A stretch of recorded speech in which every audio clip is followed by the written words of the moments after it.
আপনারা ইন্টারস্টেলার মুভির ব্যাপারে শুনেছেন। এটা একটি হলিউড মুভি, ক্রিস্টোফার নোলান এর ডাইরেক্টর। এটা একটি ইন্টারস্টেলারের মানে হচ্ছে যে তারার মধ্যে, মানে তারকে বীচ মে। এই মুভিটা একটি হলিউড মুভি এবং বেস্ট ভিজুয়ালের জন্য অস্কার অ্যাওয়ার্ড পেয়েছিল। এটা আবার রিলিজ করা হয়েছে পুষ্পা 2 এর জন্য। এটাকে একটু পিছিয়ে দিয়েছে, তার কারণ পুষ্পা 2 যখন রিলিজ হয় তখন এটা রিলিজ হওয়ার কথা ছিল, কিন্তু পুষ্পা 2-র জন্য এটাকে পিছিয়ে দিয়েছিল। এই মুভিটা দেখার মতন দর্শক যেমন আমি, মানে এতে যা দেখানো হয়েছে তা আপনার কল্পনার বাইরে। আপনাকে একটা নতুন ওয়ার্ল্ডে নিয়ে চলে যাবে এই মুভিটা, ইন্টারস্টেলার।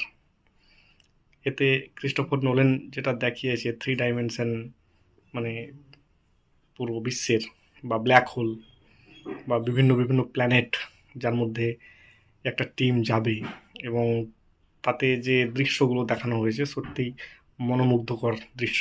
এবং ইন্টারস্টেলার আমার দেখা একটা one of the best movie of Hollywood. আর এতে যে টিমটা যাবে সেটা ওই যে স্পেস অ্যান্ড টাইম, মানে ও যখন ফিরে আসবে তখন ওর যে মেয়ে সেগুলো সব বৃদ্ধ হয়ে যাবে, কিন্তু ও সেই বয়সেই থেকে যাবে। মানে টাইম স্পেসের ব্যাপার আছে একটা। সব মিলিয়ে মুভিটাকে একটা দারুণ সুন্দর সায়েন্স ফিকশন মুভি। এবং আপনারা যদি বুঝতে পারেন তবেই মুভিটা আপনার, এটা একটা হিন্দি ডবেও করা আছে, কিন্তু বড় পর্দায় দেখলেই আমি রেকমেন্ড করব আপনারা যেন বড় পর্দাতেই দেখেন।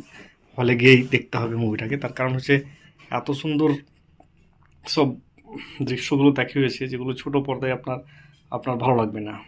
আপনাকে এটাকে বড় পর্দাতেই আমি রেকমেন্ড করব।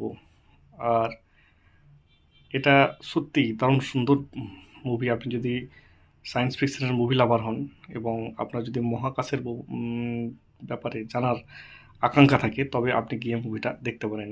তার কারণ এটা পুরো মহাবিশ্বের ওপরে বইটা দেখানো হয়েছে যে একটা টিম এই পৃথিবী থেকে অন্য একটা গ্রহের খোঁজে, অন্য একটা গ্রহের সন্ধানে যাবে, যেখানে এই পৃথিবীটা হয়ে যাবে মানে বসবাসের অযোগ্য। তাই অন্য একটা স্পেস সে গিয়ে অন্য একটা গ্রহ খুঁজতে যাবে, এবং বিভিন্ন গ্রহে গিয়ে ওর সঙ্গে একটা রোবটও থাকবে। তো ওই রোবটটারও কাজকর্ম আপনার দারুণ লাগবে।